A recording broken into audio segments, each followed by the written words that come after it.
Here are the 4 steps that I want you to go through in order to get comfortable with this lead sheet.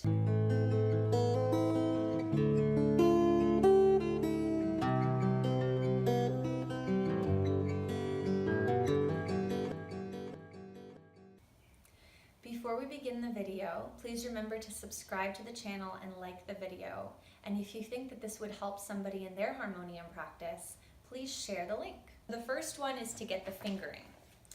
On the lead sheet, I have written out 1, 3, and 5, which refer to the thumb, middle finger, and pinky, because this is 1, 2, 3, 4, 5. And the fingering stays consistent. It's the same on the first chord and the second chord, and there's only 2 chords. Then it's time to move on to the second step, which is to understand the transition. So you need to know which note you're going to be transitioning to, and in this case, it's just the thumb that's going to be moving back and forth, and that's it. So this is extremely beginner friendly, the most beginner friendliest of all of my lead sheets so far. And then you're going to practice the beat. And so this is something that you may want to download a metronome app for, because it will keep you consistently on the beat. If you're good at counting for yourself, then that will work too. So what I mean is each chord is held for 4 beats. So we'll go 1, 2, 3, 4, change. 1, 2, 3, 4, change, like this. 1, 2, 3, 4, change. 1, 2, 3, 4, change. 1, 2, 3, 4, change. 1, 2, 3, 4, change. Now I've heard it said that you're not supposed to pump the beat with your non-fingering hand. However, I will do that a lot when I do kirtans, mostly to signal the beat to the other members of my band, because there's really no other way for me to show them what sort of beat I'm playing. Whereas if I were playing a guitar or something, they would see my hand move up and down. On a harmonium, it's not as easy to indicate what beat you're doing. So I will do that with my pumping hand, or even sometimes I'll put my foot out like this and I'll tap for people. 4, 1, 2, 3, 4. The next step, after you've practiced the beat, you have that down, is to sing over it. So we're going to chant it. And in this chant, in my version, there are 2 ways to chant it. So it goes between what we would call an A part and a B part. And the A part is where the chant is a little slower. The actual singing is slower, but the chords remain the same beat throughout. So you're not going to change the way you play it with your hands.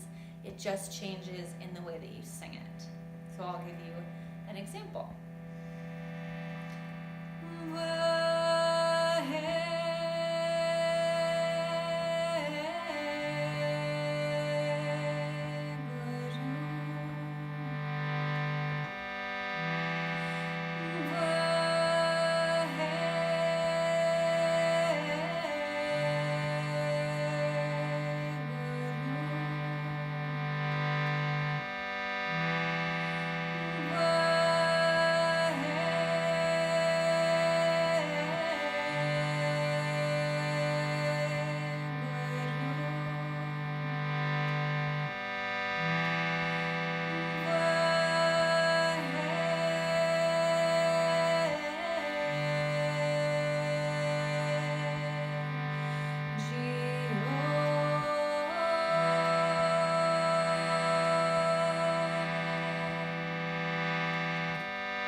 So altogether, I went through that pattern for the slower part 5 times. So I played the first chord and second chord 5 times each for that pattern.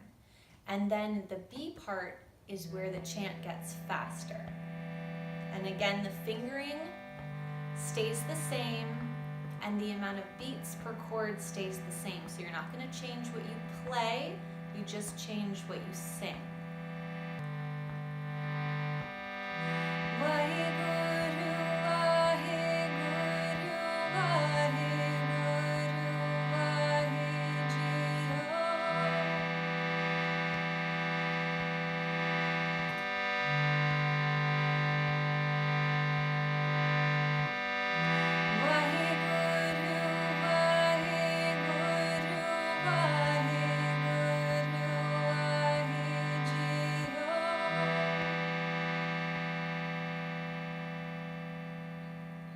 So in the faster version, again, just faster and chanting, I go through that sequence of the first and second chord twice before the next repetition of the mantra. So I play the first chord and the second chord twice each, which is different from the first pattern. So that's the sheet that I've prepared. I think it's going to be super useful, especially if you are just beginning, because it's very, very simple. It will boost your confidence that you can play. It's just 2 chords, really, really, really simple, and just 1 finger moving at a time. This mantra is used for the Aquarian sadhana, so it's a nice one to be able to play if you're doing group sadhana in your community, because it's always nice to have live musical accompaniment. And if you were doing it for the group sadhana, I would recommend choosing either the slow or the fast and not switching, just because it may confuse people. If you do the faster one, be aware that people may respond. They may, because there's a break between each mantra, and I've done it and people have thought that their part was next, so it went kind of back and forth. And you could also have somebody chanting with you who sang so that it was more filled with vocals in the fast part. So like this, Wahe Guru, Wahe Guru, Wahe Guru, Wahe Jio. Wahe Guru, Wahe Guru, Wahe Guru, Wahe Jio. Wahe Guru, Wahe Guru, Wahe Guru, Wahe Jio. So I don't like chanting it that way for Aquarian sadhana because it ends up being very tiring, but if you had somebody that you were going back and forth with, that could be a really nice thing to do. And that's it. So yeah, I hope you enjoy your lead sheet, and I will get back to you with another one very soon. Sat Nam.